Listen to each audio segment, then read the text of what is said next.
Tunggu ya, ya oke. Jadi oke, Bismillahirrahmanirrahim. Kita mulai ya. Oke, Bismillahirrahmanirrahim. Kawan-kawan semua, kami ucapkan selamat bergabung di Bukan Obrolan Maritim Biasa, diskusi kampanye komunikasi untuk kesadaran perlindungan lingkungan. Selamat bergabung di jaringan Zoom meeting ini. Diskusi ini terselenggara atas kerjasama dari Laut Southeast dan juga Kanal Edukasi Kompov. Nah, selamat bergabung di jaringan Zoom ini kepada kakak-kakak Muhammad Bukhari, Al-Mualam, Afif Khairul, dan juga Mbak Frista Pratiwi yang baru saja bergabung. Assalamualaikum warahmatullahi wabarakatuh. Selamat malam dan salam sejahtera kepada kita semua. Teman-teman, apa kabar hari ini? Luar biasa. Wah, baik ya. Alhamdulillah. Nah, senang sekali perkenalkan saya Salmatian yang akan memandu sesi diskusi pada malam hari ini. Nah, sesi diskusi kita ini akan membahas tentang kampanye komunikasi lingkungan. Nah, berbicara soal kampanye komunikasi lingkungan, tentu setiap dari kita mempunyai harapan-harapan, baik ingin hidup di tempat yang nyaman dan juga lingkungan yang memang baik menurut kita. Nah, dalam kenyataannya, sebagian dari kita bahkan masih banyak masyarakat di luar sana yang masih bingung apa sebenarnya yang harus kita lakukan untuk menjaga lingkungan. Nah, apakah lingkungan ini memang hanya sebatas lingkungan yang kita tahu, atau sebenarnya lingkungan ini lebih besar dari yang kita tahu saat ini? Nah, terlebih untuk mencapai yang sering kita sebut sustainable environment atau keberlanjutan lingkungan. Nah, kita sebenarnya berada pada posisi apa? Nah, pertanyaannya adalah bagaimana cara komunikasi yang bisa kita lakukan dengan baik dan tepat untuk membuat orang-orang sadar untuk peduli lingkungan ini. Nah, apa yang bisa kita lakukan sebagai anak muda untuk melakukan kampanye-kampanye dalam rangka melakukan gerakan-gerakan terhadap lingkungan ini. Nah, pada kesempatan malam ini kita akan bersama dua narasumber kita yang ahli di bidangnya, ada Kak Nofrian Pratama dan juga Kak Kriskia Ayu Maulida. Nah, pertama saya akan membacakan yang pertama Kak Nofrian Pratama ya. Boleh, boleh. Oke, Kak Nofrian itu, tunggu ya, saya lihat, kita lihat CV dari Kak Rian.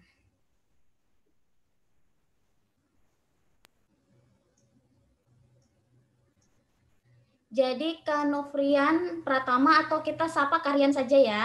Nah, Karian ini adalah alumni dari Telkom University. Dia sekarang sebagai engineer. Nah, ini nilai IELTS-nya ini saya lihat luar biasa ya. Nilai TOEFL skornya juga 567, itu sudah bisa lanjut keluar. Oke, saat ini Mas Rian bekerja di PT Wahana Adireksa Pratama pada bagian area manajer sales di Kalimantan Timur. Sejak tahun 2000, Mas Rian ini dari tahun 2010 sampai 2014 di Telkom University Bandung, Indonesia. Sejak saat itu dia mulai berkiprah dalam bidang engineer, mulai dari junior engineer sampai saat ini di bagian area manager sales. Jadi pengalaman Mas Rian ini mulai dari 2012 sudah internship di PT Telkom Indonesia Pontianak, kemudian 2013 sebagai junior engineer di PT Pelindo Pontianak cabang Indonesia, dan juga di tahun 2014 di PT Dirgantara Indonesia Bandung, Indonesia juga sebagai junior engineer. Kemudian pada tahun 2014 sampai 2017, Mas Rian ini bekerja di PT Deo Energi Bandung, Indonesia selama 3 tahun sebagai manajer asisten. Kemudian saat ini Mas Rian berada di Kalimantan Timur, juga sebagai engineer di sana. Jadi pengalaman Mas Rian ini dalam bidangnya memang sudah cukup mumpuni, sehingga terpercaya untuk membawakan materi yang berkaitan dengan sustainable environment pada kesempatan malam ini. Jadi kesempatan malam ini adalah sesi presentasi akan dibawakan oleh kedua pemateri, kurang lebih 20 menit masing-masing pemateri, dan setelah itu kita akan masuk pada sesi tanya jawab dari teman-teman semua yang ada di sini. Oke, langsung saja. Kesempatan pertama saya berikan kepada Kak Rian untuk memaparkan materinya. Silakan Kak Rian. Ya, makasih Mbak Tian ya, Kak Tian ya, kakak ya. Ya, saya sambil share screen ya, boleh? Boleh. Sebentar.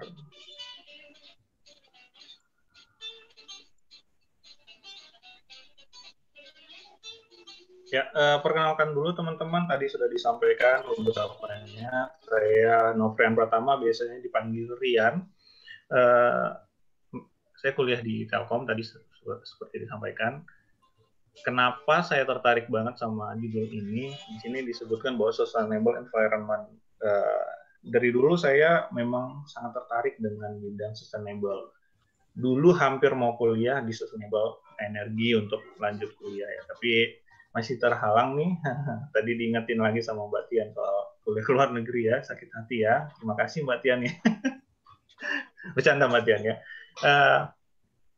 Jadi dulu semasa saya selesai kuliah, saya bergabung di PT Do Energi. Saya bekerja sebagai engineer untuk sustainable energi, salah satunya soal tenaga surya, jadi pembangkit listrik, pembuatan listrik yang berbasis oleh tenaga matahari.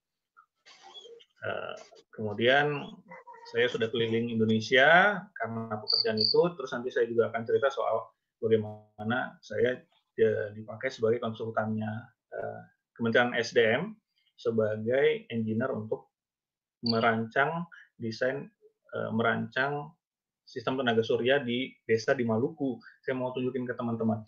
Nah, pertama kali judul ini diberikan kepada saya tuh sangat apa ya? Saya tuh berpikirnya bahwa kita itu anak-anak muda itu bisa loh ternyata untuk berbuat gitu, berbuat sesuatu gitu untuk Indonesia, untuk daerah-daerah kita gitu. Komunikasi atau campaign yang bisa kita lakukan itu untuk membantu daerah-daerah tertinggal. Salah satunya nih, kenapa judul ini keluar? Menurut saya kita harus memperhatikan teman-teman kita di daerah tertinggal. Kemudian mungkin kita bisa mengajak teman-teman kita di daerah-daerah tertinggal. Mungkin tadi teman-teman ada yang di Lombok, masih ada daerah-daerah yang mungkin belum terjangkau, bisa cerita gitu, nanti bisa cerita. Nah, kemudian menumbuhkan jiwa cinta Indonesia. Saya percaya kita semua cinta Indonesia karena kita masih masyarakat Indonesia ya. Harus itu. Nah, tujuan akhirnya apa? Saya sendiri dengan judul ini saya berharapnya itu anak muda kita itu membuat gerakan tanpa menunggu bantuan pemerintah. Di sini saya akan cerita soal apa yang sudah pemerintah lakukan, apa yang saya sudah ikutin, karena pekerjaan saya rata-rata berhubungan sama kebijakan-kebijakan pemerintah ya. Jadi pemerintah bikin apa, saya ikut salah satu engineer-nya gitu. Kemudian saya mau cerita bahwa bisa loh sebenarnya seperti yang saya buat ini bisa diterapkan untuk kita sendiri tanpa harus berharap dari pemerintah gitu. Mungkin nanti teman-teman ada masukan dan lain-lain boleh disampaikan ya ketika sesi tanya jawab. Ini sebagai contoh aja. Kementerian Desa Tertinggal, ada namanya Kementerian Desa Tertinggal yang sebenarnya tugasnya untuk ngebantuin saudara-saudara kita di area 3T tadi, tertinggal, terluar dan terpencil. Itu dana mereka 2019 ini teman-teman bisa cari di Google sendiri, laporan kinerja Dirjen PDTU 2019, itu pagu anggaran mereka itu hanya 215 miliar. 215 miliar. Yang terserap itu 200, menurut laporan mereka ya, mereka bikin program apa, nah itu teman-teman bisa baca sendiri. 215 miliar, kalau teman-teman bandingkan sama apa namanya, eee, halte busway di Jakarta yang 50 miliar pembangunannya. Ini untuk seluruh Indonesia budgetnya hanya 250 miliar.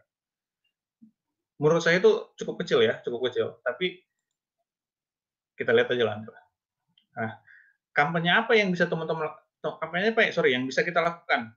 Menurut saya bidang saya karena kelistrikan, saya mungkin bisa ngomong soal kelistrikan. Saya bisa ngomong soal, yang akan saya sampaikan nanti, kemudian mungkin kita bisa bicara soal pendidikan, karena pendidikan juga penting. Kemudian, pertanian atau perikanan untuk daerah-daerah kita terdiri dari banyak pulau. Daerah-daerah terjauh kita daerah timur, rata-rata semuanya pertanian. Kita bisa bicara soal itu. Kemudian kampanyenya bisa di mana? Bisa di sosial media juga. Banyak, nanti saya bisa kasih contoh, teman-teman bisa lihat sosial media apa aja yang orang udah lakukan. Soal kelistrikan nih, saya mau bicara dulu nih, karena memang bidang saya mau cerita juga. Kalau teman-teman ada yang nggak tahu, teman-teman cari datanya juga. 2017 itu diinformasikan bahwa sekitar 2.500 desa di Indonesia itu masih gelap, masih nggak ada penerangan sama sekali. 2.500 desa. Ini data yang ngambil ya pemerintah sendiri. 2020 terakhir kemarin setelah perencanaan mereka itu tinggal 433 desa. April ya, awal 2020 berarti sebelum masa-masa awal-awal Covid 2020, 433 desa itu yang belum dari 2.500, sorry, berkurang ke 433, sudah berkurang. Harusnya dieksekusi bulan ini hampir selesai semua. Sorry, bulan ini, tahun ini, tapi saya belum tahu progresnya karena Covid ya. Nah, ini yang pemerintah desain dari dinas SDM khusus untuk energi terbarukan, bukan fosil ya teman-teman. Mereka sedang bergerak ke arah sana juga. Teman-teman bisa lihat di sini. Ini saya mau cerita sedikit soal ini ya, soal 433 desa ya. 433 desa ini menurut saya itu sedikit ya teman-teman ya. 433 ini artinya tinggal 400 desa lagi yang butuh kita bantu gitu. Saya nggak tahu ini data ini exactly atau enggak, tapi saya pernah, teman-teman bisa cari sendiri beritanya, gubernur di Kalimantan Barat itu mengakui bahwa masih ada 400 desa lagi di Kalimantan Barat yang belum terlistriki juga. Di Kalimantan Barat ini nggak termasuk, tapi padahal di sini dibuat bahwa 433 desa itu terdiri dari 300 Papua, 100 Papua Barat, NTT 5, Maluku tinggal 1 gitu. Saya sih berharapnya ini amin ya, artinya tinggal sedikit teman saudara-saudara kita yang belum menikmati listrik. Tapi kalaupun belum, teman-teman yang nonton YouTube ini juga, kalau misalnya masih ada yang teman-teman tahu mungkin desanya sendiri masih gelap, masih belum pure dapat, artinya masih listrik cuman malam aja bang, siangnya belum ada gitu. Nah, itu juga bisa kita kampanyekan, kita bisa bantu, karena kebutuhan listrik itu harusnya semua orang udah dapat, karena untuk menikmati itu hak semua orang untuk mendapatkan listrik loh. Cuman memang untuk daerah-daerah yang sangat jauh dari jangkauan PLN, kita harus maklumin juga bahwa sulit untuk dapat sana. Di video ini juga saya pengen sharing ke teman-teman, kalau misalnya masih ada yang belum terlistriki, teman-teman bisa kontak saya juga. Nanti saya jelaskan kenapa saya sampai datang ke beberapa desa yang diminta oleh Kementerian SDM waktu itu untuk dilihat kondisinya seperti apa, apa yang bisa dilakukan di sana. Ya, ini tadi cerita saya soal mereka lagi bergerak di bidang energi terbarukan yang bukan fosil. Rencana mereka dari 2020 sampai 2024. Ini baru, teman-teman bisa cari sendiri. Jadi fosil agak sedikit dipinggirkan, yang khusus untuk khusus untuk energi terbarukan, artinya yang tidak memakai fosil itu sedang digalakkan. Tapi untuk daerah-daerah yang tidak ada, misalnya seperti ini kan PLTA dengan air, kemudian ada panas bumi. Untuk daerah-daerah yang nggak ada itu gimana? Daerah-daerah yang di bawah di lembah gunung itu gimana? Kaki gunung itu gimana, yang nggak ada sama sekali sumber alam untuk membangkitkan listrik. Teman-teman bisa sarankan PLTS ataupun PLT Bayu. pembangkit tenaga surya atau Bayu. Itu yang lagi diusahakan oleh pemerintah. Kalaupun teman-teman punya kenalan ataupun punya ide nih di sana itu kayaknya masih bisa dibangun seperti itu juga yang teman-teman bisa ajukan, pembangkit tenaga listrik, pembangkit tenaga surya sama pembangkit tenaga Bayu atau angin. Nah, ini saya cerita soal pengadaan ataupun proyek pemerintah selama 2020 ini soal pembangkit tenaga surya yang tadi mereka rencanakan tadi itu. Ini sudah dieksekusi beberapa nih, ini ceritanya. Teman-teman bisa lihat 200 kapasitas sekian untuk wilayah PLN, wilayah NTT. Rata-rata NTT semua nih. Nah, tahun ini rata-rata pekerjaannya, teman-teman bisa lihat ini di IPROK pengadaannya PLN ya. Teman-teman ketik aja pengadaan PLN, ini yang mereka lagi programkan. Ini sudah eksekusi semua 2020. Nah, ini cerita saya soal waktu saya jadi konsultannya Dinas SDM di Kepulauan Aru, Maluku. Ini kenapa saya cantumin ini sebenarnya apa ya? Nanti di akhir tuh ada cerita lagi bahwa di sini saya dibayar sebagai konsultan engineer untuk mensurvei sampai membuat sistemnya, membuat desain sistemnya itu dibayarnya 48 juta. Nanti di akhir itu saya mau cerita bahwa ada loh, ini itu dengan kampanye yang segini aja teman-teman bisa harganya berapa sih? Nanti kita lihat. Ini lokasinya di sini ya di bawahnya Papua ya. Ini di Bandara Dobo. Jadi kota terbesarnya itu Dobo namanya, yang ada bandaranya. Nah, ini saya masukkan ini karena saya nggak tahu ya, mungkin sekarang sudah berubah ya. Ini 2017. Mudah-mudahan sih sudah berubah. Ini bukan menunjukkan kesepelean ya teman-teman, tapi ya kita yang di kota nggak akan pernah lihat ini loh. Masih didorong pakai gitu loh untuk bagasi-bagasi kita naik pesawat. Kita di kota mungkin nggak ngerasain kayak gini, tapi di sana masih kayak gitu. Nah, ada lima desa yang harus saya datengin di Kepulauan Aru ini. Ini apa namanya? Cara transport sananya dari Jakarta naik pesawat ke Makassar, dari Makassar ke Ambon ke Dobo. Kemudian dari Dobo ke desanya itu harus naik speed, harus naik boat. Itu kalau naik speed aja teman-teman itu bisa 5 jam ke desa terjauhnya. Kemudian kalau naik kapal barang atau kapal penumpang itu bisa 8 sampai 10 jam. Segitu terpencil. Saya mau cerita bahwa lumayan jauh loh teman-teman, lumayan jauh. Ini pertama Desa Juring, ini saya tunjukin aja foto-fotonya. Desanya seperti ini, belum ada listrik sama sekali, sudah ada gereja, sudah ada sekolah, rumahnya teman-teman bisa bayangin balai desanya seperti yang sebelah kanan. Ini area yang saya ajukan untuk dipakai sebagai pembangkit, dibuatkan nanti listrik pembangkitnya. Kemudian ini Desa Tabarvane yang kedua.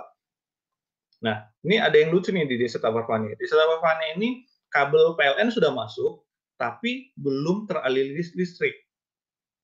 Jadi mereka masih gelap. Tapi lucunya adalah di balai desanya itu sudah ada WiFi, teman-teman.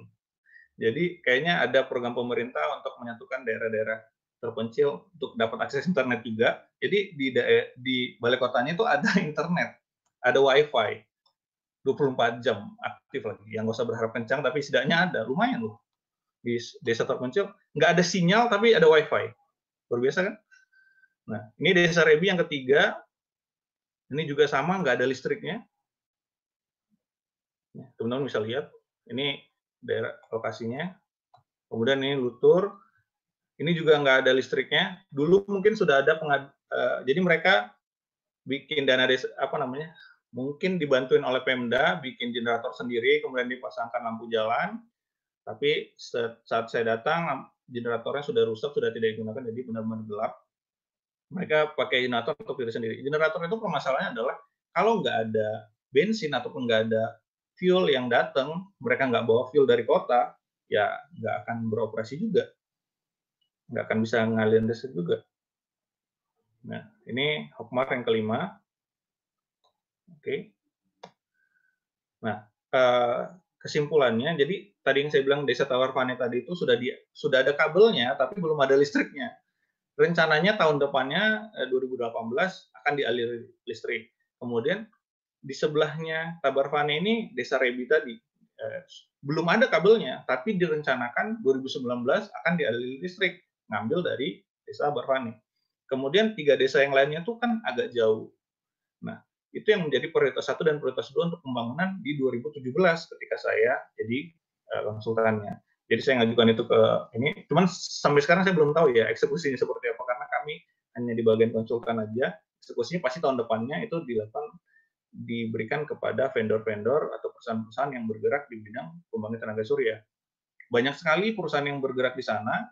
Saya nggak tahu siapa yang dapetan ya, karena itu agak tertutup itu biasanya informasinya.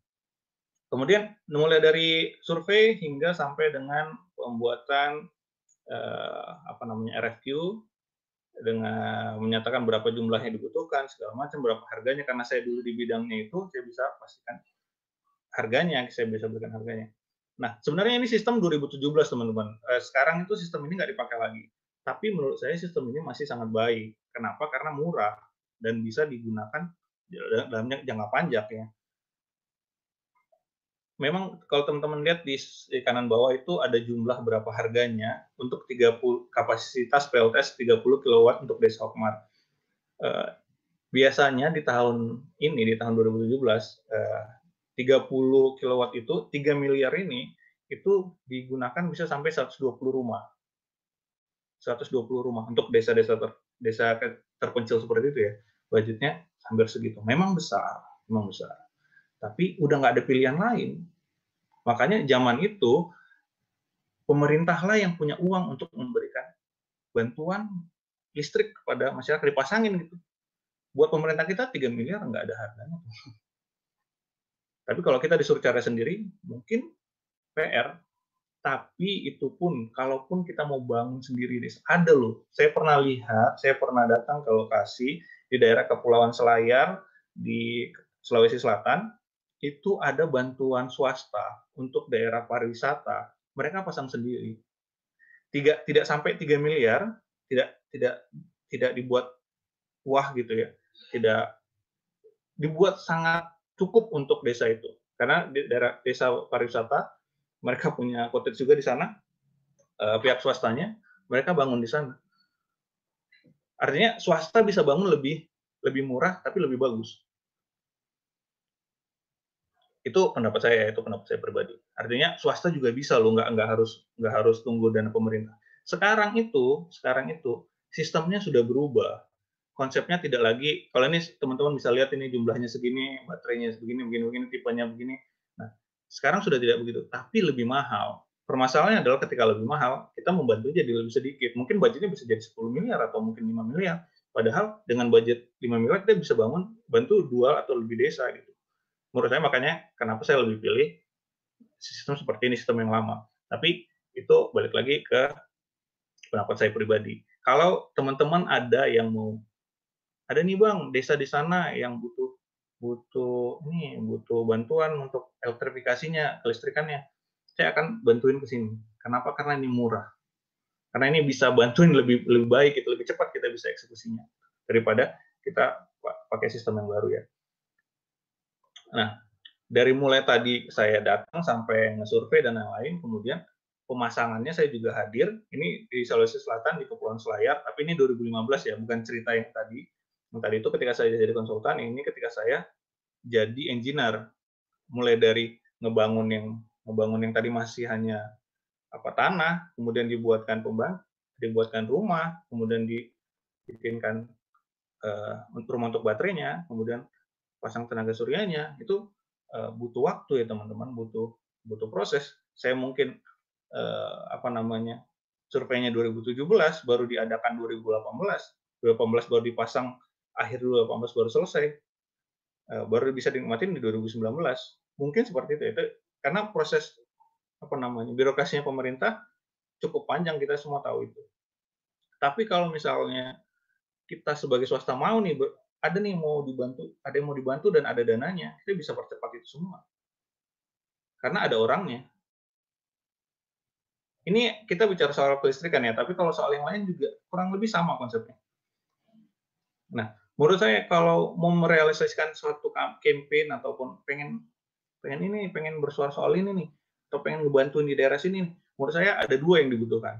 Yang pertama, sumber daya manusia, yang kedua pendanaan. Itu umumnya seperti itu ya.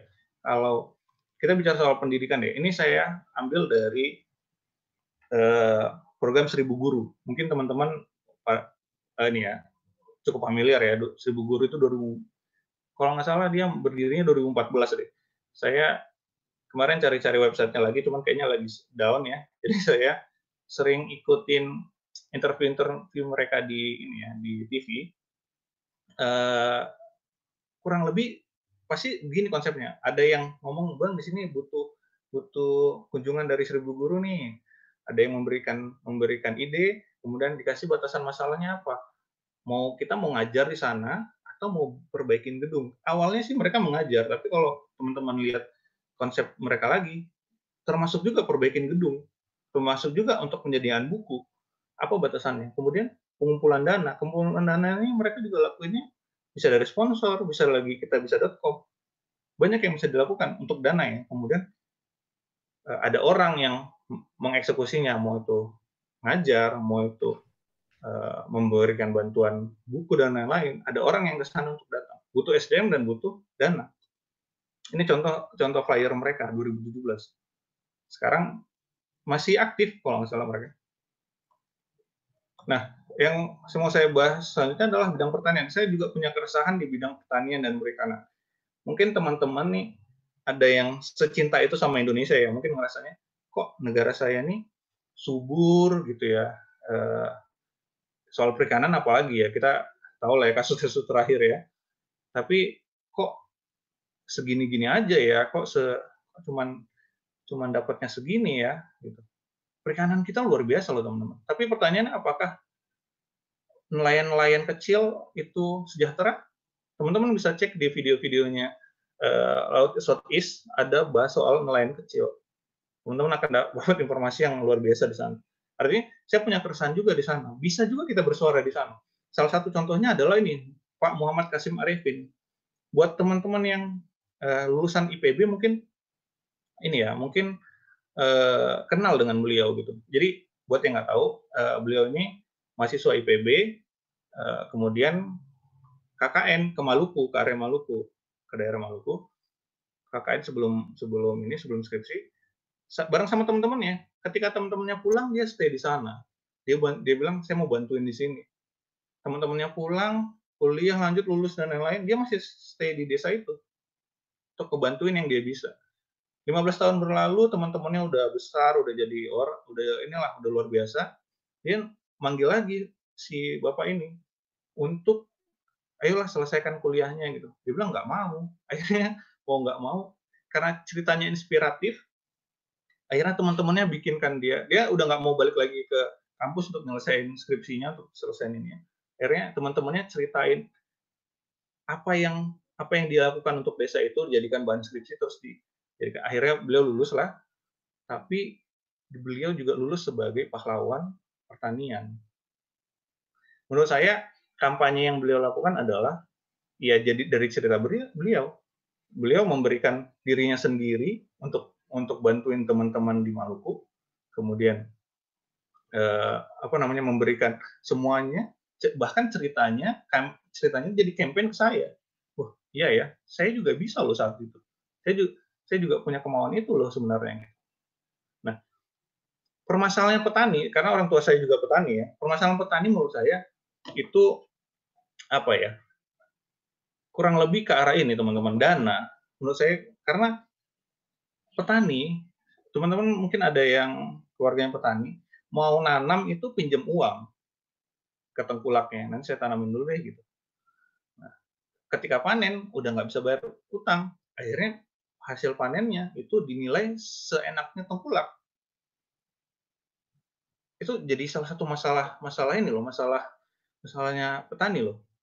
Mungkin mungkin ada yang ini ya, sebentar ya, ada yang mungkin fokus ke sana ya. Saya itu sedih gitu lihat petani kita, padahal kita, eee, teman-teman tahu lah petani pasti gajiannya ya, ceritanya gajiannya itu ketika panen aja.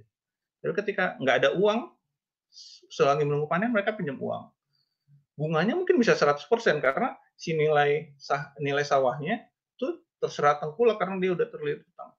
Nah, ini saya bukan di-endorse oleh ini ya, oleh Tanifan ya. Ini ada satu aplikasi namanya Tanifan, teman-teman. Petani itu bisa minjem ke sana. Sebenarnya ini, eee, apa ya, platformnya investor sebenarnya, sistem P2P-nya investor. Artinya investor sebenarnya yang arahnya ke sini, tapi kita bisa loh, kita bisa. Kalau ada petani yang butuh dana, butuh apa, kita bisa bantuin mereka, "Pak, ke sini loh." Kenapa harus ke sini? Karena pertama, dia punya apa ya, dia punya field field engineer lah gitu saya bilang ya, karena mereka ikut mengawasin petaninya juga.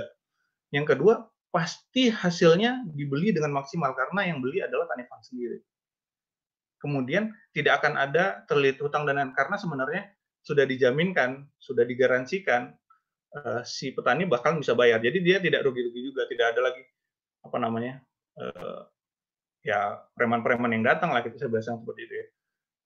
Tidak seperti mungkin ini bisa salah satunya. Artinya kan saya tadi bilang kita butuh sumber daya manusia, kita butuh dana gitu.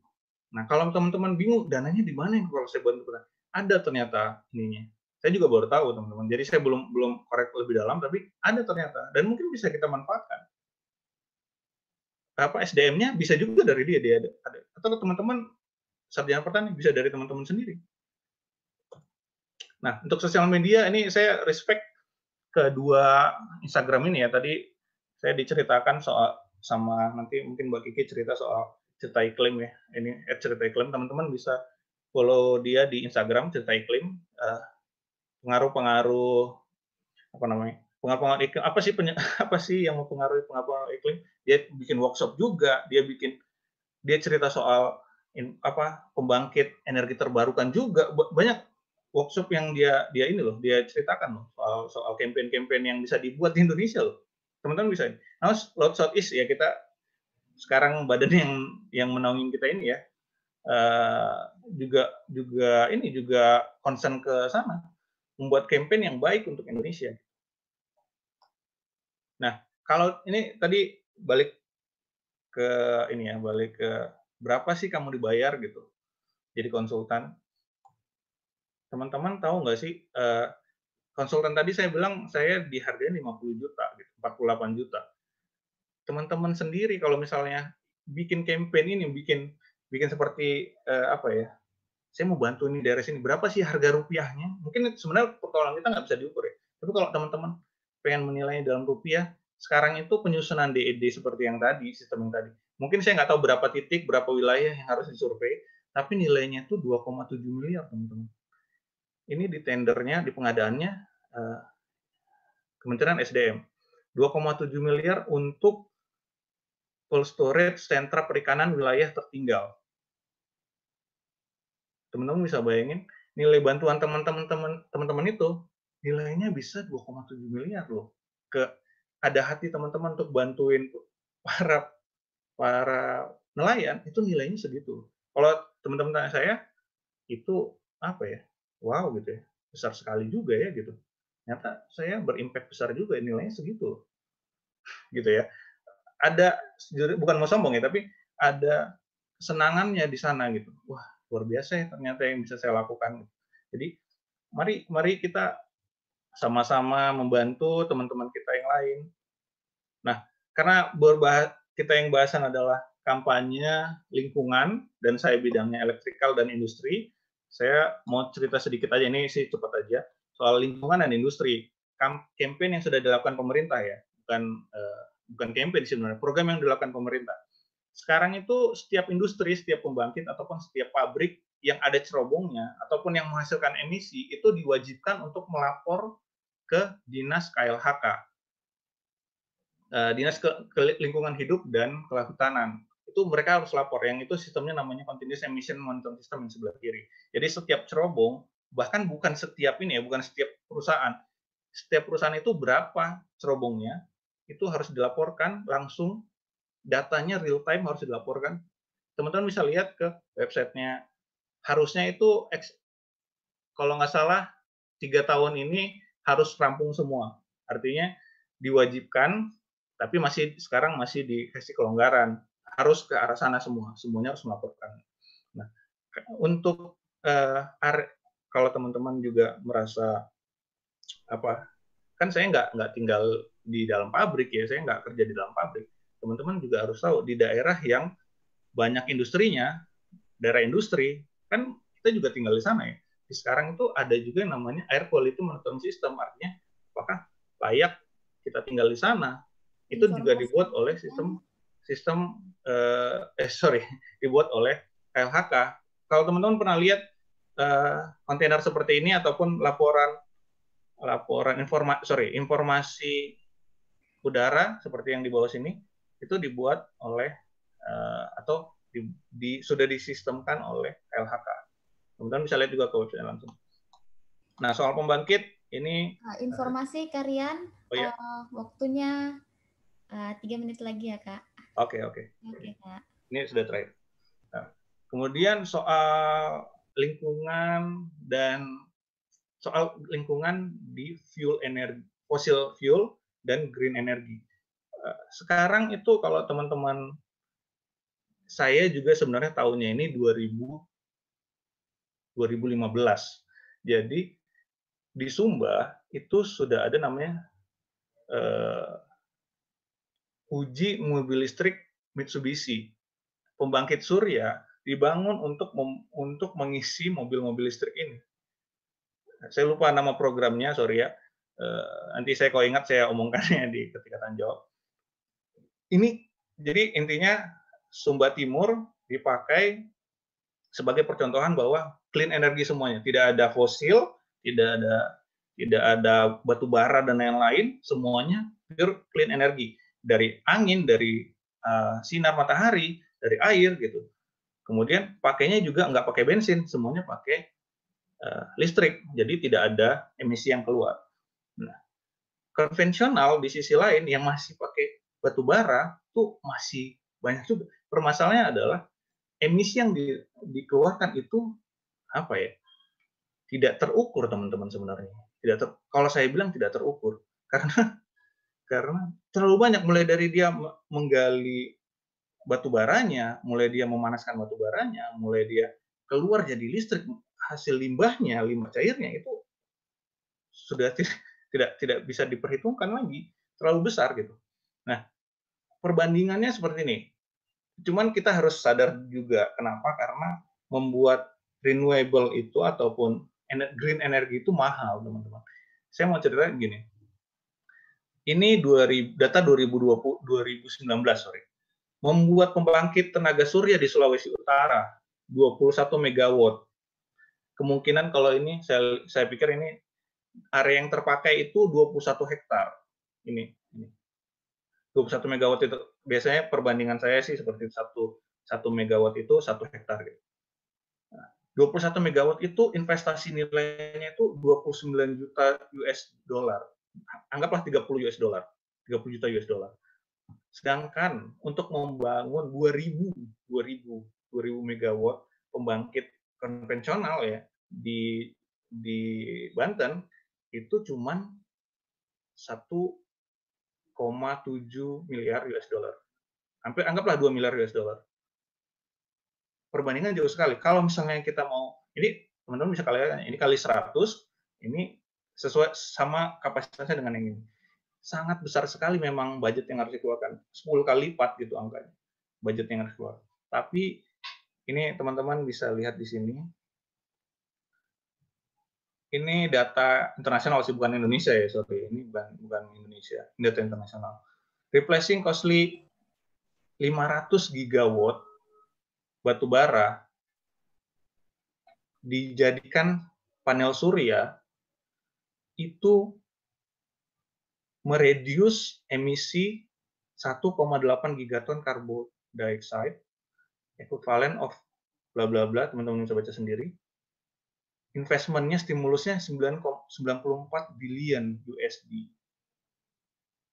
Kalau bicara soal uang, kita itu nggak pernah bahas soal berapa dampak yang dihasilkan, berapa uang yang harus dikeluarkan untuk memperbaikinya, kita cuma membuat aja. Emisi yang kita tanggung itu nggak pernah dihitung. Kalau benar ini 10 kali lipatnya ini, tapi dengan green energy kita bisa lebih sehat dan lain-lain, dan nggak ada investment stimulus yang harus harus habis gitu untuk kesehatan ataupun efek sampingnya atau untuk limbahnya, ternyata lebih murah loh renewable energy. Nah, sekarang sudah banyak program pemerintah seperti saya bilang tadi sudah banyak ke arah renewable energy. Mari kita sama-sama bantu. Kalau mau tanya lebih lanjut lagi nanti soal renewable energy, bisa langsung ke saya, bisa langsung kontak Laut Southeast, mungkin bisa nanti kita berhubungan ya. Demikian saya sampaikan, mohon maaf kalau ada yang salah. Saya kembalikan dulu ke Mbak Tian. Terima kasih Mbak Tian. Oke, terima kasih kembali Kak Rian Pratama. Nah, menarik sekali. Jadi karena Kak Rian ini memang spesifikasinya pada bidang engineer kelistrikan, jadi Kak Rian lebih banyak berbicara tentang kelistrikan sesuai dengan bidang keahlian dari Kak Rian. Tetapi juga ternyata Kak Rian menyinggung beberapa bidang lain seperti pendidikan, bidang pertanian dan perikanan. Nah, jadi kampanye lingkungan yang kita maksud di sini tidak sekedar lingkungan pada umumnya yang kita ketahui bahwa lingkungan itu ya lingkungan sekitar, tetapi lebih luas kepada ranah-ranah kehidupan yang memang kita jalani saat ini. Terima kasih Kak Rian. Nah, selanjutnya adalah Ibu dosen kita, Kak Kiki. Nah, Kak Kiki saya langsung kita lihat dulu CV dari Kak Kiki. Singkat aja dibacainnya. Ya. Oke. Baik, siap Ibu dosen. Nah, jadi dengan nama lengkap Rizkia Ayu Maulida, Kak Kiki menyelesaikan S1-nya pada Universitas Gadjah Mada dengan jurusan Strategi Komunikasi, Public Relasi, Advertising, Marketing, Communication. Nah, menyelesaikan studi S2-nya pada tahun 2014-2015, jadi cuma setahun di University of Leeds pada bidang Master of Arts, Public Relation and Society, School of Media and Communication. Nah, jadi Kak Kiki ini adalah master di bidang public relasi sesuai dengan peminatan dari Kak Kiki saat ini. Nah, saat ini Kak Kiki bekerja di Universitas Pembangunan Nasional Veteran Jakarta sejak Mei 2018 sampai saat ini. Beliau mengajar pada mata kuliah Public Relation Campaign atau kampanye publik relasi, Cyber Public Relation, Stakeholder Relation, dan juga Public Relation Writing. Nah, kemudian sebelumnya Kak Kiki bekerja di Universitas Ahmad Dahlan Yogyakarta sejak tahun 2017, juga sebagai dosen dengan mata kuliah TAF Business Communication dan juga TAF Media Relation. Nah, sebagai seorang pendidik, Kak Kiki, jurnalnya ini saya lihat luar biasa, banyak sekali. Nah, saya juga tertarik ini sama disertasi atau tesisnya. Tesisnya itu fokus sama konstruksi identitas Joko Widodo pada kampanye Jokowi JK adalah kita. Jadi discourse analisis ya kebetulan sama diskusi selanjutnya aja. Oh iya siap. Nah soalnya discourse analisis out of topic. Oke. Soalnya gimana Tian? Discourse analisis kebetulan sama dengan topik tesis yang saya selesaikan kemarin juga tentang kampanye pemilu presiden yang kemarin. Oke, jadi kita langsung saja Kak Kiki akan bahas tentang kampanye komunikasi publik. Langsung saya serahkan kepada Kak Kiki. Oke, makasih Mbak Tian kesempatannya. Saya izin share screen dulu ya.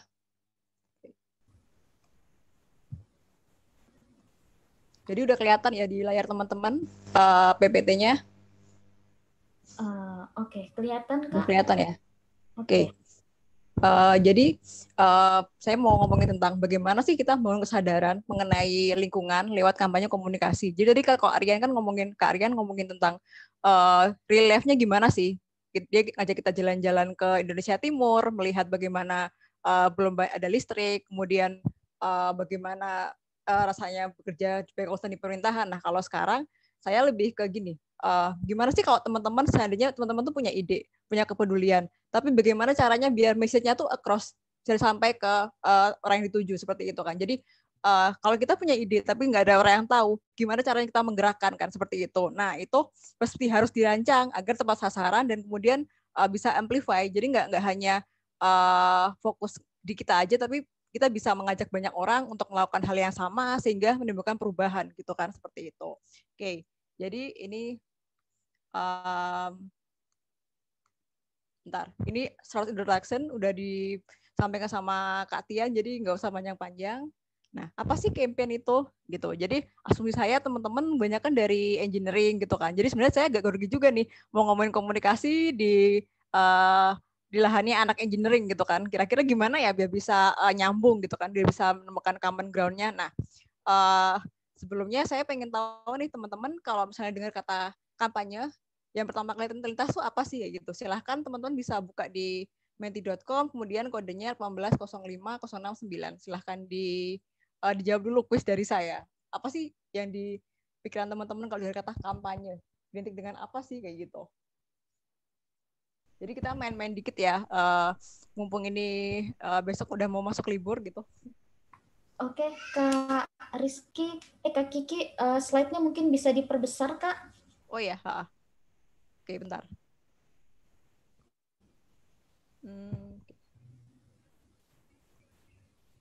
Udah nampak ya?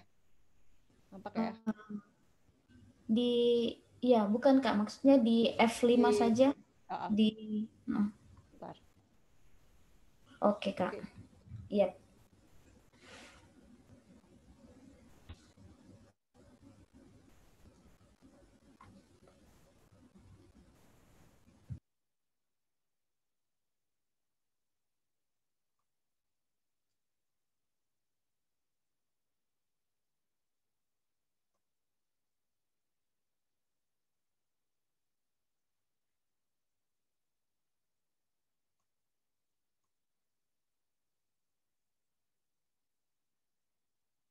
Udah dikecilin dulu ya, bentar deh.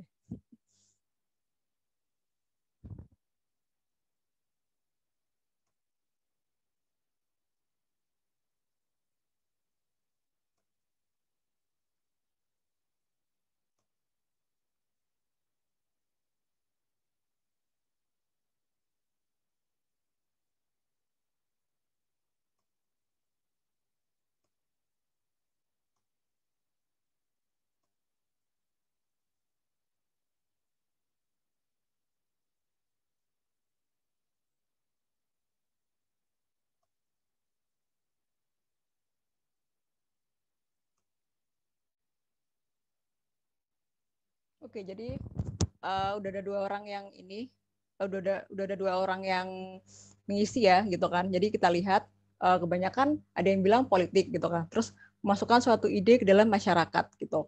Oke. Kita balik ke tadi.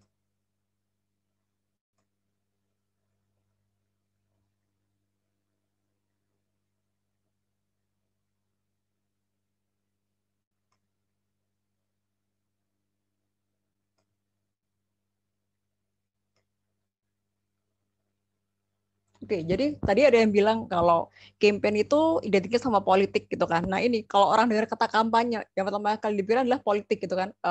Kandidat, dia promosi diri, berharap dia dipilih gitu kan dengan mengumpulkan massa. Nah itu padahal hanya salah satu aspek ya, salah satu implementasi dari kampanye. Jadi sebenarnya kampanye itu ada prakteknya lagi, ada penerapannya yang lain lagi. Jadi ini contohnya kayak gini, seperti gerakan cuci tangan pakai sabun, kemudian jangan buang sampah sembarangan. Ini kan kayak kita mengajak orang kan untuk merubah sikapnya. Jadi kalau teman-teman lihat nih, dari dua hal ini apa sih persamaannya, benang merahnya? Jadi saat yang satu kita mau mengajak orang yang tadinya nggak tertarik untuk milih kita, kemudian jadi milih kita. Jadinya nggak aware sama siapa kita, jadi aware sama kita. Jadi apa tuh ya? Ada yang diubah dari situ kan.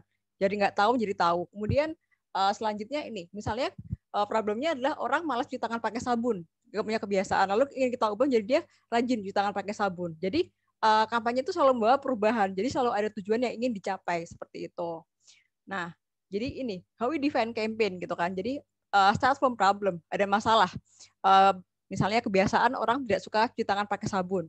Kemudian dari masalah itu kita define goalnya tuh apa sih yang kita capai. Misalnya meningkatkan kesadaran orang untuk cuci tangan pakai sabun misalnya, atau meningkatkan kebiasaan orang untuk sebelum makan cuci tangan dulu. Nah, cara kita untuk meraih goal kita itu dengan kampanye komunikasi. Jadi ini merupakan alatnya untuk meraih goal kita kayak gitu kan. Nah, setelah kita meraih goal kita, maka akan ada outcome atau hasil yang dicapai. Jadi misalnya tadinya misalnya orang-orang 30% nggak pernah cuci tangan pakai sabun, kan, kemudian turun jadi 20%, hanya 20% atau 10%. Jadi hasil akhirnya yang kita capai seperti itu. Nah, kemudian apa sih unsur-unsurnya kalau kita mau menyusun campaign gitu kan, misalnya mau menyadarkan orang. Jadi pertama ada source, ada sumbernya. Jadi udah pasti. Jadi kalau campaign itu nggak mungkin anonim, pasti ada sumbernya. Jadi kalau tadi teman-teman lihat misalnya kandidat mengkampanyekan dirinya, kan ada orangnya yang ngomong siapa kan, kita tahu kan siapa yang ngomong. Nah seperti itu. Kemudian message, pesannya tuh apa gitu kan? Pesannya itu apa sih mau kita sampaikan? Terus how we deliver it gitu. Bagaimana kita menyampaikannya? Karena beda. Misalnya kita mau ngomong apa, tapi nyampaikannya beda lagi gitu, menyesuaikan sama audiens kita seperti apa kayak gitu. Jadi misalnya kalau kita ngomong sama ABG berbeda dengan cara kita ngomong sama orang yang dewasa seperti itu kan. Nah kemudian setelah kita menentukan audiens, kita tentukan channelnya apa. Jadi kalau teman-teman perhatikan misalnya kan kebanyakan penggunaan sosmed misalnya.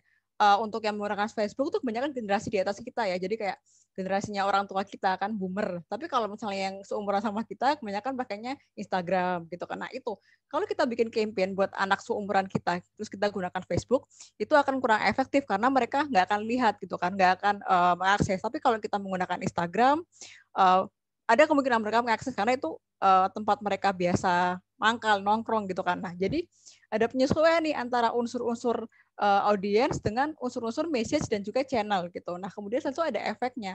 Efek yang kita harapkan. Apakah setelah itu ada perubahan bersikap atau hanya sebatas dia punya pengetahuan tentang itu. Nah, akan saya jelaskan lebih lanjut di slide selanjutnya. Nah, ini tadi kayak fun fact-nya gitu ya. Jadi seluruh komponen saling pengaruhi kan, seperti audiens mengaruhi pemilihan channel, kemudian mengaruhi pilihan message gitu kan. Kemudian ada lagi misalnya kalau kita misalnya campaign, kita bikin campaign kan ada ini ya, apa namanya, komunikator ya. Dia bisa aja juru bicaranya, penyampaian pesan. Kalau kalian teman-teman lihat iklan, misalnya dia pakai endorser gitu. Kenapa sih produk tertentu dia pakai endorse-nya tertentu juga. Nah, itu kan menyesuaikan sama target audiensnya gitu kan. Nah, kenapa dia pilihnya si A, kenapa bukan si B? Karena dia punya kredibilitas gitu kan. Jadi apa yang disampaikan sama orang itu, orang tuh lebih percaya sama apa ya, siapa yang ngomong gitu, bukan apa yang diomongin. Secara psikologis seperti itu. Makanya pemilihan komunikator ini sangat penting sekali seperti itu kan. Kemudian apalagi kalau tujuannya tuh untuk mengubah orang yang tadinya misalnya dia bisa kondangan dengan kumpul-kumpul. Kemudian karena ada COVID dia nggak bisa kumpul-kumpul. Padahal itu adalah kultur ya, budaya kan, susah ngubahnya. Jadi yang ngomong tuh harus orang yang meyakinkan. Misalnya pemangku adat misalnya, tetua kayak gitu. Jadi harus orang tuh percaya kalau oh ternyata kalau sekarang kultur diubah nih, jadi nggak kumpul-kumpul lagi tuh nggak apa-apa karena yang bilang adalah seorang panutan saya gitu kan, ketua-ketua adat seperti itu contohnya. Kemudian adalah efektivitasnya gimana sih kita mengukurnya gitu kan. Nah, jadi kan tadi bilang kita punya goal nih, punya tujuan kan. Nah itu kita matchingkan dengan efeknya. Apakah efek yang dicapai itu sesuai sama tujuan kita? Kalau kita cuma ingin kita ingin mengubah sikap, tapi ternyata nggak ada perubahan sikap, berarti kan belum berhasil kan, belum efektif. Nah seperti itu. Oke, selanjutnya. Oke, nah ini contoh komunikator gitu. Saya pakai contohnya dalam gugus tugas percepatan COVID-19 gitu kan. Kenapa sih yang dipilih Dr. Raisa gitu kan? Udah pasti obvious ya, karena Dr. Raisa secara visual enak dilihat gitu kan. Itu udah pasti obvious gitu kan. Nah, tapi kenapa Dr. Raisa gitu kan? Kenapa bukan yang lain yang juga cantik? Oh, ternyata karena beliau itu punya kredibilitas keilmuan. Beliau seorang dokter. Jadi ketika beliau menyampaikan ilmu informasi yang berhubungan sama medis, sama kesehatan, orang akan percaya karena dia tahu yang ngomong itu orang yang punya kapabilitas. Nah, ini contohnya. Jadi kita nggak bisa asal pilih komunikator nih, terutama kalau kita mau menyuruh orang untuk berubah seperti itu. Nah, kemudian tadi saya bilang tujuan, kemudian efek untuk mengukur keberhasilan campaign gitu kan. Jadi ada 3 level efeknya ya, kognitif, afektif, kemudian konatif. Nah, kognitif ini cuma sebatas kayak pengetahuan, kayak you just know gitu kan, just understand, kayak tahu aja gitu. Tapi kalau afektif itu kita udah punya kayak semacam perasaan tersentuh gitu kan. Nah, ketika kita hanya bagian kognitif yang tersentuh ya, ini nggak akan merubah sikap. Orang cuma sekedar tahu aja, aware. Misalnya saya tahu kalau kandidat A menyalakan diri sebagai pimpinan daerah gitu, tahu aja. Tapi ketika agar orang mau berubah, mau melangkah tuh harus disentuh bagian emosionalnya, afeksinya. Nah, gimana caranya gitu kayaknya? Pasti bukan cuman berdasarkan ngasih fakta-fakta, kan? Nggak cuma sekedar memberitahu, tapi harus ada suatu hal yang ada ajakannya gitu, ada komunikasi persuasifnya. Kemudian setelah emosinya tersentuh, maka dia baru bisa berubah kayak gitu. Tapi ini kayak nggak cuma bisa sekali 2 kali, jadi harus ada repetisi pesan gitu kan dalam kegiatan ini gitu kan biar ada perubahan. Nah, ini contoh nih bagaimana perbandingan antara kognisi dengan afeksi. Jadi ini teman-teman ini kan familiar banget ya. Jadi kalau di bungkus rokok tuh ada tulisan kayak gini kan. Zaman dulu banget tapi kalau nggak di iklan rokok tuh biasanya di endingnya tuh ada tulisan kayak gini. Ini ternyata nggak ngefek. Jadi nggak bikin orang jadi berhenti karena dia nggak punya bayangan tuh sakit jantung tuh kayak apa sih kayak gitu. Jadi kayak cuma sekedar tahu aja. Oh iya tahu kok kalau misalnya ngerokok banyak-banyak tuh bikin sakit jantung. Tapi dia nggak ngerti gimana sakitnya sakit jantung itu gitu kan. Nah jadi nggak ada efeknya gitu kan. Hanya aware gitu. Nah kemudian setelah karena ini nggak ada efeknya diganti menjadi gambar seperti ini, gambar paru-paru yang udah rusak. Kenapa alasannya dia harus dibikin visual? Biar orang tuh takut. Karena dia takut, dia stop gitu kan. Dia bayangin, waduh kalau seperti ini paru-parunya gimana pengobatannya gitu kan. Berapa lama saya hidup? Nah, dari situ karena ada rasa takut tuh orang jadi berhenti. Nah, itu contohnya efeknya. Jadi harus ada sisi emosional audiens yang harus disentuh kayak gitu. Contohnya nih, tadi kalau Mas Rian kan ngomongnya panjang ya, benar-benar praktikal. Nah, ini saya ngasih apa ya gambaran aja a glimpse gitu ya tentang kampanye. Ini tadi cerita iklim ya udah dijelasin sama Mas Rian dikit-dikit. Jadi ini dia memang platform yang khusus membicarakan tentang climate change gitu kan, perubahan iklim, kemudian disambungin sama apa sih dampaknya dalam kehidupan kita, seperti misalnya dalam hal panen misalnya, kemudian hal-hal perikanan, dalam hal hutan gitu kan. Terus dia bikin bikin Instagram, bikin postingan di Instagram, kemudian dia punya podcast, lalu bikin webinar. Nah, tujuannya apa sih? Untuk mengedukasi masyarakat tentang yang namanya climate change gitu kan. Nah, ini kalau ini kira-kira dia tahapnya apa nih kira-kira kalau ini dia share informasi? Coba ada yang bisa menjawab gitu. Nah, kalau ini dia udah pasti ini dia baru sebatas ke awareness, knowledge gitu. Karena nggak ada ajakan misalnya kalau misalnya kamu lupa matiin AC kamar itu menambah karbon, itu kan kayak gitu kan ajakan ya. Tapi nggak ada, dia hanya memberikan fakta-fakta aja gitu. Jadi orang tuh aware, tapi belum tentu dia sadar, belum tentu dia berubah. Hanya orang-orang yang benar dia tuh punya kepedulian tinggi terhadap lingkungan seperti itu. Nah selanjutnya. Nah, ini lagi nih. Jadi ini platform juga namanya Generasi Melek Politik gitu kan. Dia menggunakan sosmed untuk mengajak anak-anak untuk ini ya, sadar akan politik gitu kan. Jadi biar mereka tuh punya interest akan politik gitu kan untuk partisipasi dalam pemilu dan sebagainya. Nah, ini dalam 3 bulan terakhir ya. Itu saya perhatikan mereka senang banget bikin acara gitu kan di mana anak-anak muda gitu kan dipertemukan dengan pimpinan daerah lalu diajak diskusi. Nah, kebanyakan isunya adalah tentang iklim, tentang lingkungan. Kenapa sih lingkungan gitu kan? Jadi mereka tuh mau membuat mindset anak muda yang tadinya kalau kita milih calon kandidat itu kan pakai kita lihat pribadinya dia ya gitu kan, personalnya dia gitu kan. Tapi sekarang dia berusaha membuat mindset anak muda bahwa ketika kamu memilih calon kandidat gitu kan, kamu harus fokus ke kebijakannya dia. Apa sih yang mau dia lakukan ketika dia terpilih, dan selanjutnya nggak cuma sekedar kebijakan tapi juga apakah dia peduli dengan lingkungan, dengan iklim gitu kan. Nah, kenapa dia pilihnya iklim? Kenapa? Karena di sini kalau kita memperhatikan kebanyakan di daerah ya gitu kan, yang kebanyakan sumbernya itu dari pertanian, perikanan. Dan kalau misalnya ada perubahan iklim akan sangat kena dampaknya sekali. Nah, ini contoh. Jadi dia berusaha mengubah mindset anak muda sehingga ketika mereka milih pemimpin, mereka akan cari orang yang peduli sama lingkungan. Dan kalau misalnya anak mudanya udah punya concern ke situ, mau nggak mau kandidat tuh harus menyesuaikan juga. Berarti dia harus juga punya program yang berhubungan sama lingkungan agar dia bisa menarik konstituen, seperti itu contohnya, agar bisa menarik orang untuk memilih dia gitu. Jadi ada mindset yang diubah sehingga kita punya kebijakan negara yang lebih perhatikan lingkungan, seperti itu. Nah, kemudian ini yang terakhir, jadi ini adalah Poncosari ya, di daerah Jogja, di Bantul. Jadi tempat deket rumahnya Bu Tejo lah gitu. Jadi dia memang dia bikinan Karang Taruna awalnya, kemudian jadi BUMD, dan mereka tuh punya program yang namanya pengolahan sampah. Jadi sampah itu dipisahin organik sama non organik gitu kan. Nah, mereka yang diajak adalah orang tua di desa-desa gitu kan, diajak untuk mereka milah-milah sampah, kemudian sampahnya diserahin ke mereka untuk diolah lagi gitu kan. Ini yang saya perhatikan adalah mereka bikin postingan gitu kan. Jadi ketika ada orang dia ngumpulin sampah ke mereka, dia akan difoto, kemudian dikasih goodie bag gitu kan. Kenapa sih mesti diupdate gitu kan? Apa sih gitu? Nah itu alat. Jadi mereka ketika teman-teman, jadi kan orang itu kan jarang banget ya, dia mau kelihatan beda sama yang lain. Dia pengen melakukan hal yang dianggap lumrah sama orang lain. Nah di desa ini, ketika misalnya orang melihat tangganya sudah mulai mengumpulkan sampah, lalu makin banyak orang yang dia kenal melakukan hal yang sama, maka dia akan menganggap bahwa itu hal yang common, hal yang umum, sehingga menjadi kebiasaan. Jadi dia berusaha mengubah mindset orang gitu.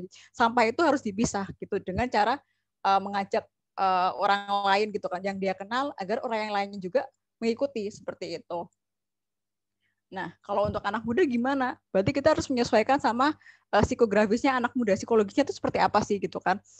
Apakah mereka suka pesan yang kaku gitu kan? Yang pakai ini hurufnya kayak saya gini nih, kaku kayak gini, atau pakai Comic Sans gitu kan? Apakah pakai warnanya harus pinky? Nah, itu kan menyesuaikan agar mereka at least mau lihat dulu lah. Lihat, kemudian aware, kemudian lama-lama berubah seperti itu kan.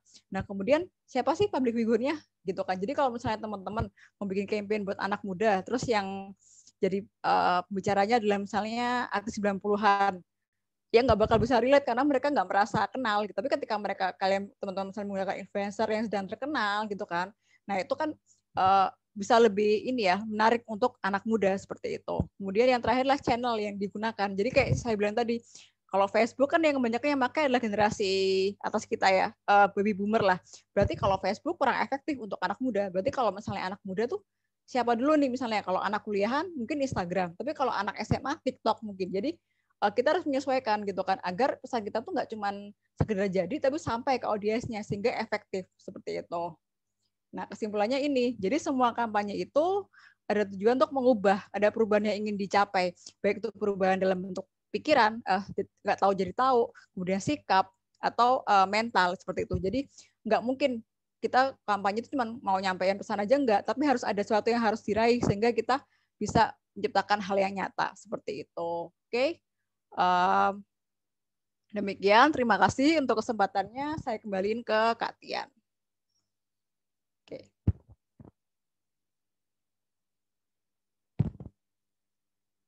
Terima kasih kami ucapkan kepada Kak Kiki dan juga Kak Rian, presentasi yang sangat luar biasa sekali.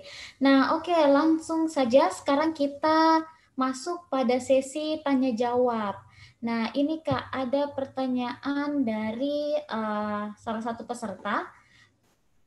Bisa dijawab oleh dua-duanya pemateri. Bagaimana kira-kira dampak Omnibus Law terhadap eksplorasi bidang lingkungan? Nah, Omnibus Law yang lagi booming sekarang. Kira-kira siapa yang mau menjawabnya, Kak? Silahkan. Lebih pas ke Rian deh kayaknya. Oke, silahkan. Bang Rian deh. Aduh, ini sebenarnya saya juga kurang, maksudnya apa ya, saya mengikutin, tapi banyak kan yang jadi problem adalah dokumennya yang mana gitu, yang mana yang disahkan gitu ya. Tapi satu yang menarik sekali dengan Omnibus Law ini, untuk kami para engineer yang di lapangan ya, ini soal lingkungan, mungkin nggak terlalu berhubungan sama lingkungan, sedikit ya.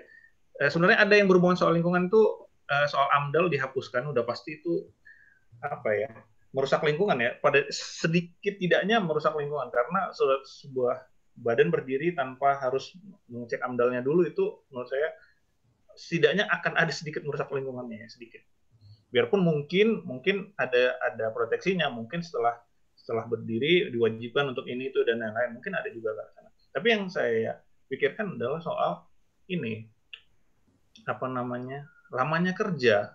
Kalau teman-teman lihat di situ sekarang cuman boleh kerja dari jam segini sampai jam segini, dari hari ini sampai hari ini, setelah sekian lama harus cuti segala macam gitu. Nah, teman-teman tahu nggak kalau misalnya orang yang kerja proyek tadi yang saya cerita soal pembangkit tenaga surya itu dibangun selama 3 sampai 4 bulan. Itu orang dari, saya dulu ikut perusahaan dari Bandung, itu di sana 4 bulan. 4 bulan, 1 bulan 30 hari, nggak ada istirahat, nggak ada. Pertanyaan gini, budget pemerintah apakah melebihi? Karena gini, kalau misalnya perusahaan vendor ini kita bicara nggak boleh dari sisi pengelola juga, dari sisi kami vendor juga harus diperhitungkan. Kalau misalnya kami harus mengirimkan orang ke sana, kemudian dikirim balik ke Bandung untuk istirahat, kirim lagi orang segala macam, cost ininya kan banyak ya. Kalau misalnya itu sudah dimasukkan ke nilai proyek, ya nggak apa-apa. Tapi ketika itu tidak termasuk, kira-kira gimana caranya vendor ini mengakomodir proyek itu? Padahal diwajibkan nih, misal saya nggak tahu nih, misal setiap 2 minggu, setiap 14 hari full kerja, harus 3 hari libur. Liburnya harus pulang lagi ke ini. Teman-teman bisa bayangin kalau ada 20 orang, itu nilainya nggak 1 juta, 2 juta untuk penerbangan yang ke arah timur. Ya. Bisa 20 juta, bisa 100 juta. Kalau cost-nya udah masuk, tidak masalah. Pertanyaannya, apakah Omnibus Law dibuat, terus project itu nilainya cukup untuk mengakomodir itu? Jadi pertanyaan saya. Teman-teman juga mungkin pernah yang bangun-bangun rumah ya. Teman-teman yang bangun-bangun rumah, biasanya pekerjanya itu tinggal di rumah yang dibangun. Ini saya sekarang di Balikpapan, teman saya itu bangun rumah, kemudian pekerjanya diambil dari Jawa semua. Selama 6 bulan membangun rumah itu di situ, di sini di Balikpapan. Full 30 hari kali 6 bulan. Teman-teman bisa bayangin. Nah, apakah itu sudah dipikirkan? Itu menurut saya itu dampak secara ekonomi ya, mungkin ya lebih arahnya. Mungkin itu dari saya. Oke, terima kasih Kak Rian. Bagaimana dengan Kak Rian Saputra Alam? Jawaban dari Kak Rian. Mungkin bisa di-unmute mic-nya Kak Rian Saputra Alam. Untuk menanggapi secara langsung, boleh? Oke. Menurutku ya emang apa ya, dengan adanya Omnibus Law ini memang banyak tugas dari baik dari pemerintah, kemudian juga koneksi atau tektokan antara pemerintah pusat dan pemerintah daerah gimana nih untuk menghalau ataupun menekan dampak-dampak lingkungan yang bisa yang mungkin bisa jadi result atau hasil dari eksplorasi bidang lingkungan. Karena kan di satu sisi untuk menggenjot pemasukan daerah atau pemasukan negara, tapi nggak bisa ini juga eksplorasi lingkungan wajib ada, bukan wajib sih, dan itu memang salah satu cara buat daerah juga bisa berkembang dengan adanya pemasukan daerah. Seperti itu yang paling penting emang gimana caranya peraturan itu bisa bisa fleksibel tapi juga bisa benar-benar menekan si investor untuk ketika mereka dalam bereksplorasi ataupun berkegiatan industri di daerah itu bisa mungkin misalnya paling kecil amdalnya, limbahnya mereka sesuai dengan ketentuan yang ada, seperti itu sih. Thank you, bro. Oke, baik. Terima kasih Kak Rian Saputra Alam. Selamat datang kembali kami ucapkan kepada Kak Kori Atul Septiafin di Zoom meeting ini. Terima kasih sudah kembali lagi. Nah, selanjutnya ada pertanyaan lagi nih Kak dari Kak Afif Khairul Anwar. Saya bekerja di salah satu BUMN. Kira-kira komunikasi kampanye yang dilakukan perusahaan milik negara saat ini ada yang perlu ditambahkan nggak? Terima kasih. Ini mungkin Dari pemateri apa pertanyaan ini cukup jelas? Iya, saya mau nanya dulu deh. Iya. Kalau menurut Khairul tuh yang dimaksud sebagai kampanye tuh dalam bentuk CSR atau humas gitu, dari bentuk-bentuk kegiatan humas atau CSR dari perusahaan tersebut? Mungkin bisa Silakan. dijawab di chatbox. Ya, oke, silakan Kak Afif Khairul. Bisa di-unmute juga kalau mau langsung, Kak, biar lebih komunikatif. Dua-duanya katanya. Dua-duanya ya? Dua-duanya, Kak. Oke, Oke. jadi kalau dalam bentuk, jadi CSR itu kan bagian dari humas ya. Jadi ketika kita melakukan suatu bentuk pembelian sosial, itu kan digunakan untuk memberikan reputasi, citra perusahaan bahwa perusahaan tersebut peduli sama lingkungannya gitu kan, seperti itu.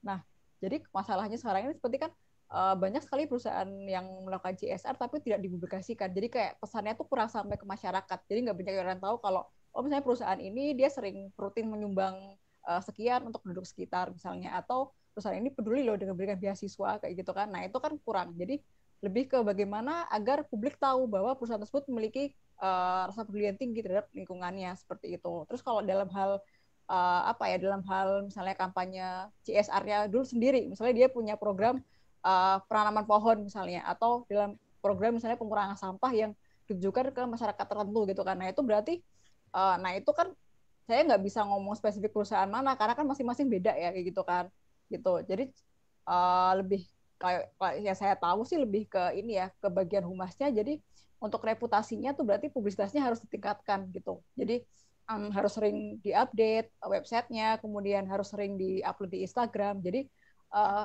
jadi kalau zaman sekarang itu nggak ada buktinya kalau kita belum publikasi gitu. Jadi orang nggak akan tahu kalau tidak diberitakan gitu. Nah, ini kenapa sih penting kita harus bikin reputasi yang bagus, karena berkaitan dengan kelangsungan hidup perusahaan tersebut. Jadi ketika orang tahu nih perusahaan tersebut jalankan bisnisnya dengan baik ya, good ethic lah, good corporate ethic, tidak akan ada orang yang misalnya menuntut atau berusaha untuk mengganggu gitu ketenangan perusahaan tersebut agar terus berjalan seperti itu. Gitu. Udah cukup, Mas Hoirul? Oke, terima kasih Kak Kiki. Mungkin ada tambahan, Kak Rian? Iya, paling kalau dari saya setuju banget tadi sama Kiki ya. Publisitas itu penting banget gitu. Program yang dibuat tuh harus tahu semua orang gitu. Tapi kalau saya mengartikannya pertanyaan ini sebagai ide apa sih yang mungkin masih kurang nih di sounding oleh BUMN. Ini sejujurnya saya nggak mau sebutin BUMN-nya apa ya, tapi maksudnya yang bukan mau menjaga kata ya, tapi mudah-mudahan tidak ada yang tersinggung. Tapi menurut saya Indonesia ini kampanye yang kurang dilakukan adalah soal safety. Nah, ini soal ide ya, bukan soal cara kampanyenya yang tadi sudah disampaikan Mbak Tian, tapi yang ide yang kurang disampaikan adalah soal safety. Karena sekarang saya bergerak di bidang safety, artinya keamanan seorang pekerja itu penting, keamanan soal sebuah pabrik itu penting. Sekarang kan kalau teman-teman tahu, pabrik-pabrik itu ataupun perusahaan-perusahaan pembangkit listrik itu, kalau dia skalanya besar dan punya pemerintah ataupun nggak hanya pembangkit listrik ya, soal yang lain gitu, penghasil gas dan yang lain, penghasil amonia dan lain-lain, itu yang membuat divisa negara tinggi itu jadi aset negara loh, itu jadi aset perlindungan negara, tidak boleh ada kesalahan yang fatal di sana gitu. Tapi secara safety menurut saya masih kurang digalakkan kampanyenya, karena gini, saya sebutinnya enak kayak artinya gini, masih banyak kesalahan. Kita itu cuma ngerti ya udah safety, kita harus menjaga bahwa kita jangan sampai terluka, kecelakaan dan lain-lain. Tapi secara eksekusinya itu masih sangat jauh sekali ininya. Artinya cuman teoritis aja, kita harus checklist begini sudah sesuai atau belum, tapi secara prakteknya itu masih jauh sekali. Contohnya begini, teman-teman yang punya gas sentral, saya nggak tahu sih, beberapa daerah mungkin ada yang apartemennya sudah gas sentral dari pusat, jadi satu tabung gas untuk semua apartemen. Tapi apakah pernah disampaikan bahwa kalau ada kebocoran di salah satu apartemen itu bisa bikin ledakan loh. Nah, ada kebutuhan. Kalau di luar negeri itu dibutuhkan sensor atau alat untuk mendeteksi apakah sudah ada kebocoran di setiap ruangan. Karena kalau sampai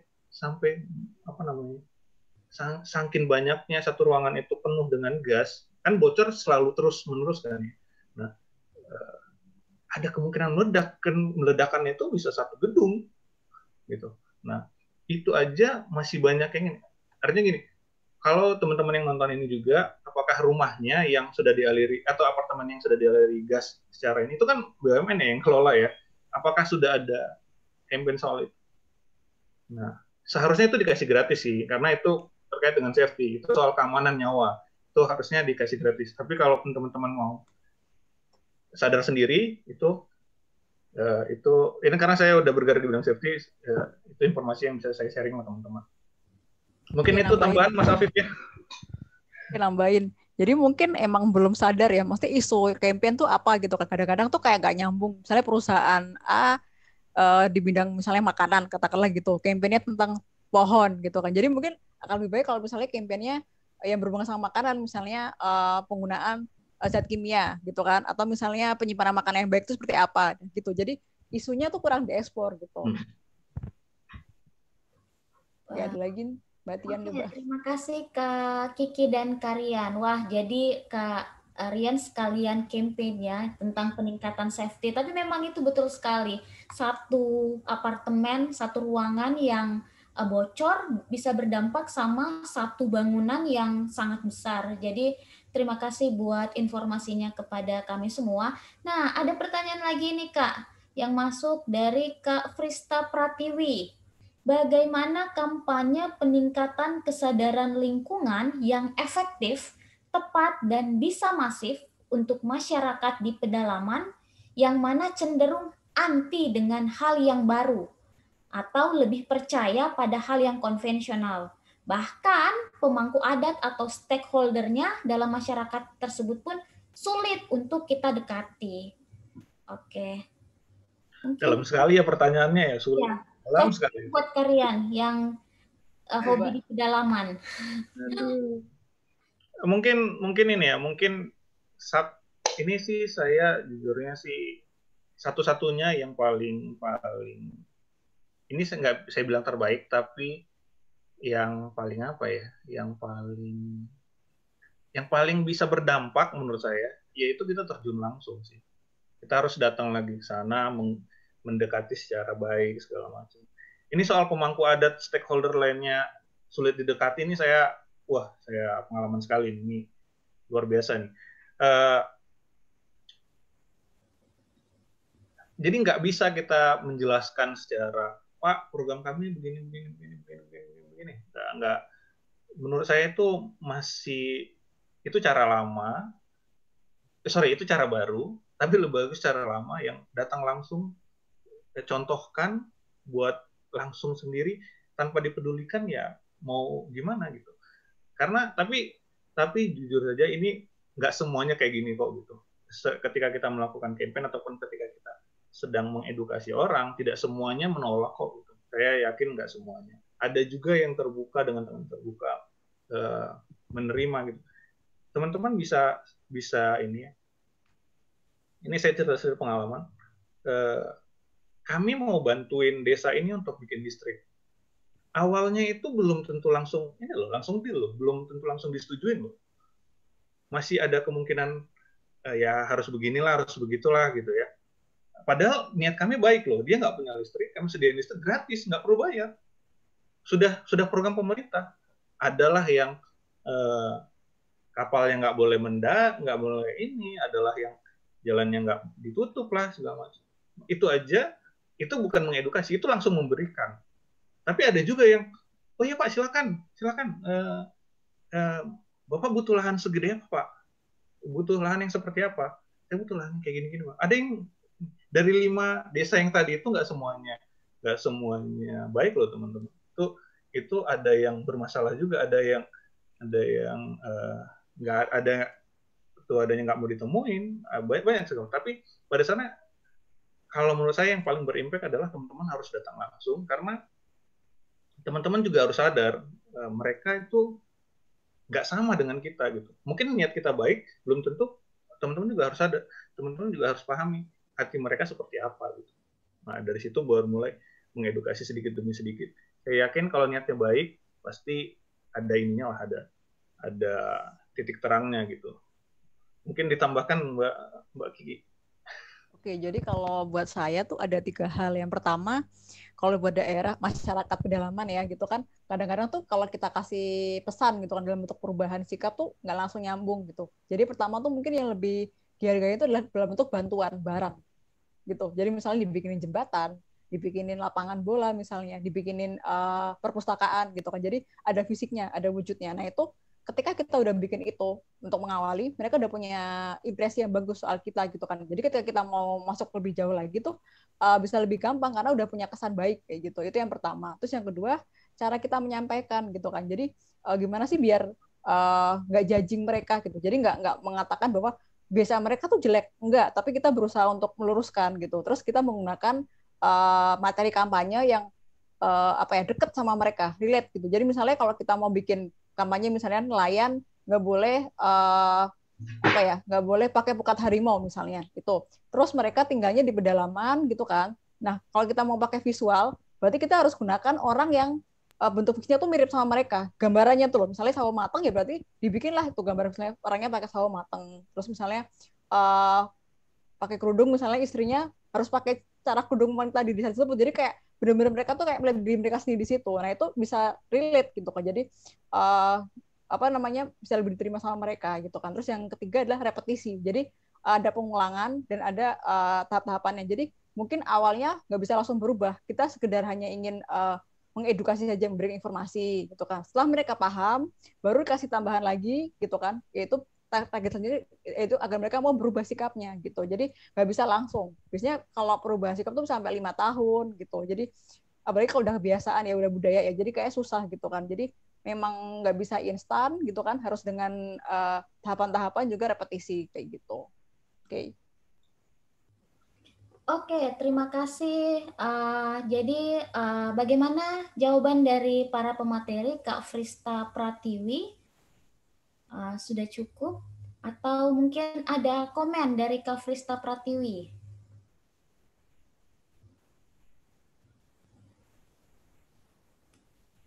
Sudah cukup mungkin ya. Jadi terima kasih banyak kepada teman-teman semua yang sudah hadir pada Bukan Obrolan Maritim Biasa. Oh ini Kak Frista, nggak bisa di-unmute. Oh nggak bisa di-unmute, harus di-allow host. Oh ask to unmute. Bisa kayaknya. Nah oke, silakan Kak Frista Pratiwi, komennya. Ya, terima kasih Kak Novrian dan Kak Rizkia atas jawabannya dan insight-nya tadi, materinya.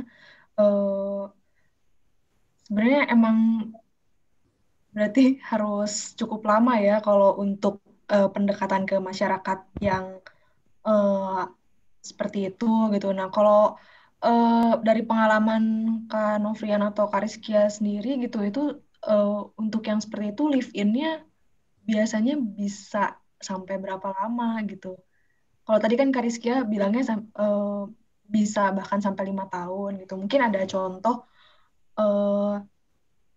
pernah sampai berapa lama sih gitu untuk infiltrasi suatu ide atau kampanye di suatu daerah. Coba kalau Kak Novrian. Kalau pengalaman ya,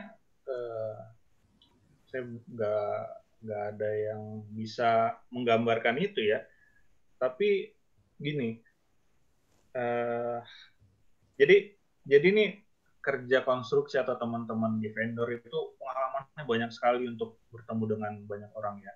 Terutama yang jadi program pemerintah. Teman-teman bisa bayangin, pemerintah yang punya tanah, pemerintah yang punya lahan, pemerintah yang memberikan dana, pemerintah yang artinya sudah selesai nih semua rencana dan lain-lainnya. Tapi ketika mau dieksekusi, akhirnya kampanye sudah selesai, tinggal actionnya saja gitu. Ketika ada yang menghalangi sampai berbulan-bulan mungkin bisa. Jadi kan proyek pemerintah seperti teman-teman tahu closing di tahun yang sama. Misal pekerjaan Januari ya selesainya di Desember paling terlambat gitu. Nggak boleh sebenarnya selesai sampai tahun depan ya, kecuali mungkin pakai perjanjian dan lain-lainnya. Tapi ada yang seperti itu. Artinya ini bukan soal kampanye untuk merubah orang ya. Ini udah tinggal action saja. Itu setahun aja ada loh yang ini. Tapi saya nggak punya angka berapa lamanya. Menurut saya setahun itu akhirnya sih berhasil. Gimana ya? Akhirnya mau nggak mau si vendor daripada tidak dibayar karena sudah keluar modal dan lain-lain, dia mengusahakan segala cara. Mulai dari, karena yang merencanakan itu kan sebenarnya pemerintah daerah sendiri, yang mengkampanyekan itu sebenarnya pemerintah daerah sendiri. Pemerintah daerah lagi yang berbicara kepada pihak terkait, desa terkait, ataupun orang-orang yang menolak kampanye itu. Nah, ngobrol supaya selesai nih masalahnya. Kalau nggak, tidak akan berlanjut. Banyak yang bisa dilakukan sih sebenarnya, tapi itu sudah opsi terakhir karena sudah berjuang berbulan-bulan tidak. Tapi kalau dari segi angka, saya nggak punya pengalaman khusus tentang itu sih. Mungkin Mbak Kiki gimana? Kalau saya sih yang ngalamin sendiri belum pernah juga gitu kan. Jadi kebanyakan mungkin teman-teman yang di LSM kali ya, di NGO gitu kan, yang dia sempat misalnya di Sulawesi atau di Papua seperti itu kan. Tapi gini, biasanya tuh bahkan walaupun misalnya udah 5 tahun pun nggak 100% bisa berubah semuanya. Paling 30% gitu kan, 70% kayak gitu. Dan kadang-kadang tuh juga kayak apa ya? Kayak ini nggak dicek lagi gitu, kadang-kadang kayak udah cabut nih, misalnya 5 tahun programnya udah selesai, kita nggak tahu dampaknya, ntar datang lagi nih LSM lain bikin program lain, mulai lagi dari awal kayak gitu. Jadi kadang-kadang nggak sinkron juga karena kan yang mengadakan berbeda gitu kan. Misalnya kalau pemerintah daerah misalnya 5 tahun untuk tahun dari 9 tahun misalnya dari sekarang sampai 5 tahun ke depan dia pakai LSMA, kemudian habis itu dia pindah lagi pakai LSMB, itu kan kadang-kadang datanya nggak sinkron, nggak disatuin gitu. Jadi ya itu, jadi kesalahannya juga dalam hal manajerialnya juga kayak gitu. Oke, terima kasih dari Kak Kiki dan Kak Rian. Jadi waktu kita sudah berada di penghujung waktu. Jadi saya ucapkan terima kasih kepada teman-teman semua. Semoga apa yang dipaparkan oleh kedua pemateri kita, Kak Rian dan Kak Kiki, dapat menjadi nilai tambah bagi pengetahuan kita terkait kampanye komunikasi lingkungan. Jadi kampanye komunikasi lingkungan ini bertujuan untuk mempengaruhi anak muda, teman, masyarakat, ataupun halayak ramai guna mengubah perilaku atau pemikiran masyarakat tersebut sesuai dengan harapan atau tujuan yang kita sudah tetapkan sebelumnya saat memulai kampanye atau gerakan tersebut. Demikian saya tutup acara Bukan Obrolan Biasa terkait diskusi kampanye komunikasi lingkungan. Semoga apa yang kita lakukan malam ini menjadi ilmu yang bermanfaat dan berguna bagi kehidupan kita, dan semoga Indonesia ke depan dapat mencapai sustainable environment seperti yang kita harapkan. Terima kasih kepada pembicara Kak Rian dan Kak Kiki sudah meluangkan waktunya. Terima kasih juga kami ucapkan kepada Kak Rian Saputra Alam, Kak Frista Pratiwi, Kak Afif Khairul Anwar, dan Kak Kori Atul Septiavin yang masih ada sampai akhir acara ini. Semoga kita dapat berjumpa di kegiatan-kegiatan selanjutnya. Terima kasih. Yuk. Udah. Ya, terima kasih teman-teman. Bisa live group yang ingin live group, terima kasih dari kami Laut Southeast dan juga kanal edukasi Kompol. Wabillahi taufiq walhidayah. Wassalamualaikum warahmatullahi wabarakatuh. Waalaikumsalam.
Ya, oke Mika.